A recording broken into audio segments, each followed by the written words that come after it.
Breaking news చూస్తున్నాం. Delhi liquor స్కామ్లో దర్యాప్తు సంస్థలు తనపై ఎలాంటి చర్యలు తీసుకోకుండా ఆదేశాలు ఇవ్వాలని బీఆర్ఎస్ ఎమ్మెల్సీ కవిత దాఖలు చేసిన పిటిషన్ శుక్రవారం సుప్రీంకోర్టు ముందుకు రానుంది. ఇక ఈ స్కామ్కు సంబంధించి పలుమార్లు ఎన్ఫోర్స్మెంట్ డైరెక్టరేట్ విచారణకు హాజరైన తర్వాత గత ఏడాది మార్చిలో కవిత సుప్రీంకోర్టును ఆశ్రయించారు.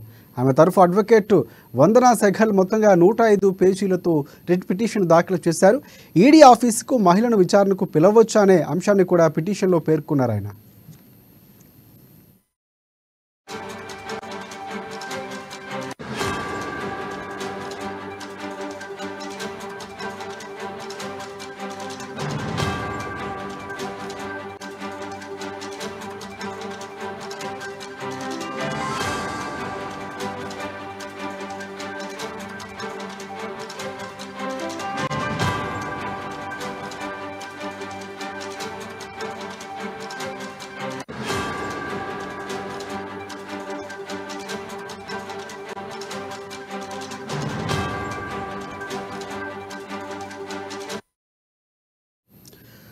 బ్రేకింగ్ న్యూస్ చూస్తున్నాం. ఢిల్లీ లిక్కర్ స్కామ్లో దర్యాప్తు సంస్థలు తనపై ఎలాంటి చర్యలు తీసుకోకుండా ఆదేశాలు ఇవ్వాలని బీఆర్ఎస్ ఎమ్మెల్సీ కవిత దాఖలు చేసిన పిటిషన్ శుక్రవారం సుప్రీంకోర్టు ముందుకు రానుంది.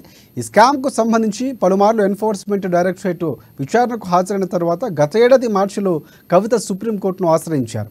ఆమె తరఫు అడ్వకేట్ వందనా సెఘల్ మొత్తంగా 105 పేజీలతో రిట్ పిటిషన్ దాఖలు చేశారు. ఈడీ ఆఫీసుకు మహిళలు విచారణకు పిలవవచ్చా అనే అంశాన్ని కూడా పిటిషన్లో పేర్కొన్నారు.